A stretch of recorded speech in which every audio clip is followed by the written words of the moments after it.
Good evening. Good evening. Thank you to start to thank all the musicians and Patty Rubin and the Board of Trustees and the police who've kept us safe and the ushers who do what they do and all the people participating in the services and to Beth and the childminders and especially Rabbi David and Allison.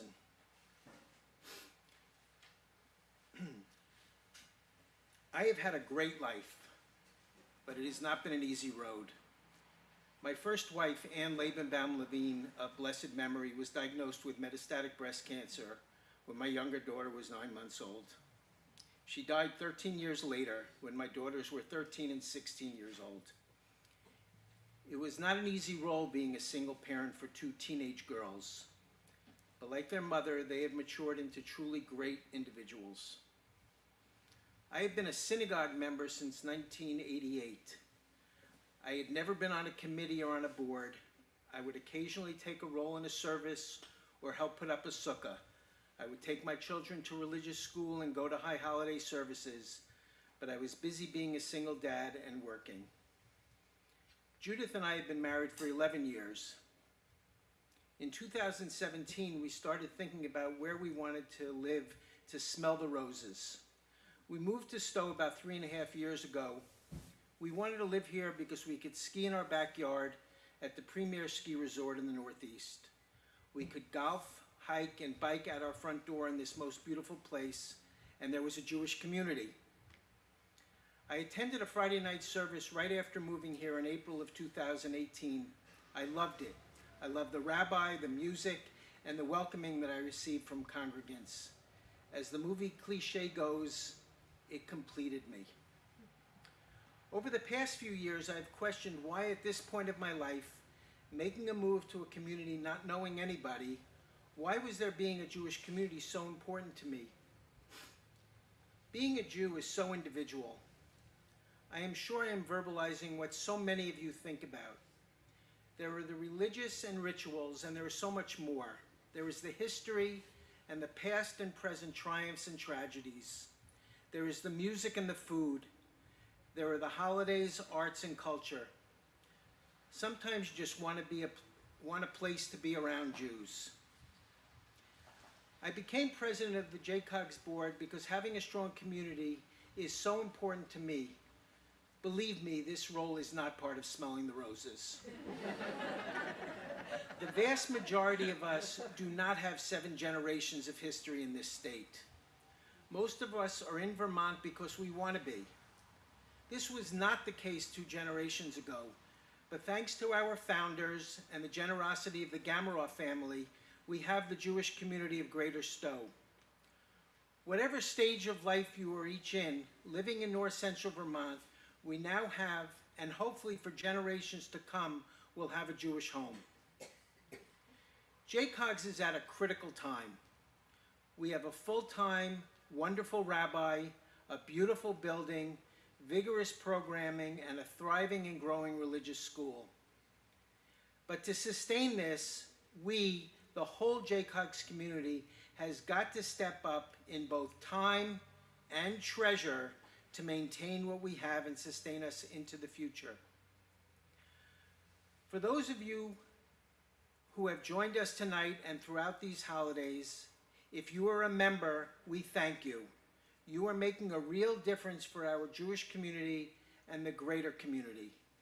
If you are not yet a member, please become one. Your presence here shows that you care that there is a Jewish community. Take that next step. You make a difference. Finances are never a barrier to your membership. The JCOG's board has a goal of 90% of our membership volunteers. We have asked this year for members to commit 10 hours over the year to volunteerism. I took a look recently at the volunteer jobs completed over the last 4 weeks, and most of those were done by the same 10 to 15 volunteers, most of them board members and their family members. We have a dedicated board, but we don't want to burn them out. If each of you committed less than 1 hour a month over the course of the year, it would be much easier to maintain what we are doing. But even with this increased volunteerism, there are things we have to pay for. Fixed expenses are the personnel, the building, and the religious school. JCOG's budget this year and for the last 2 years has been pretty much stable, with the Finance Committee and the Board working so hard to not increase budgetary expenditure.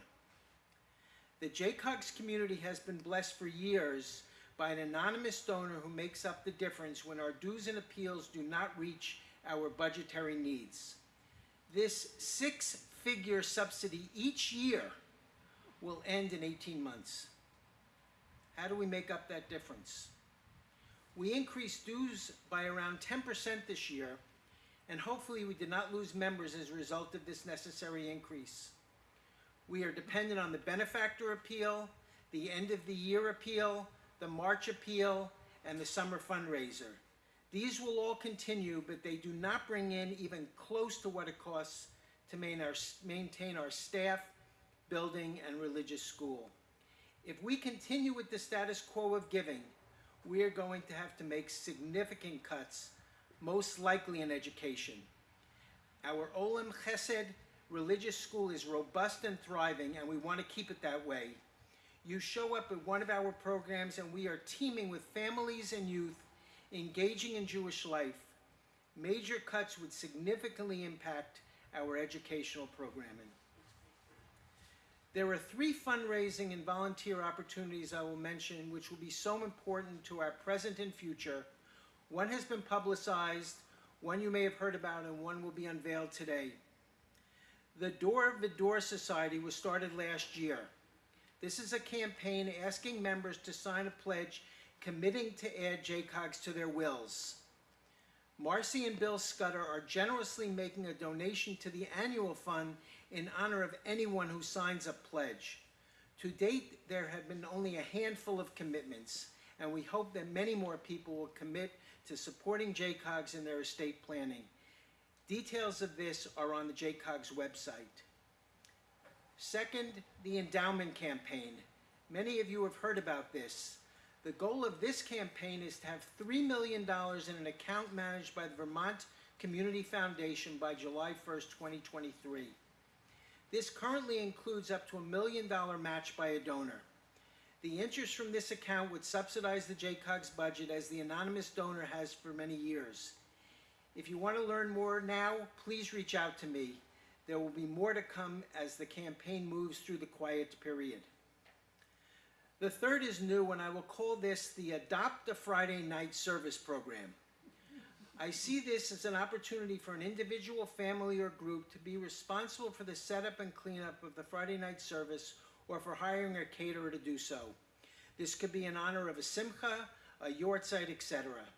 The details of this will be forthcoming over the next several weeks.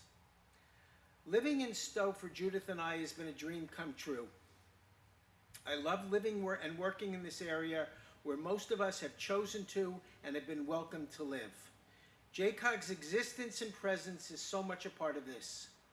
Whether you are joining JCOG's for the first time as a member, increasing your annual gift this year, giving to the Door Society or our endowment campaign, or volunteering your time and talents, together we can keep alive our thriving Jewish community of Greater Stowe. Thank you all for your time and attention. May you have a happy and a healthy new year, and may you all be inscribed in the Book of Life.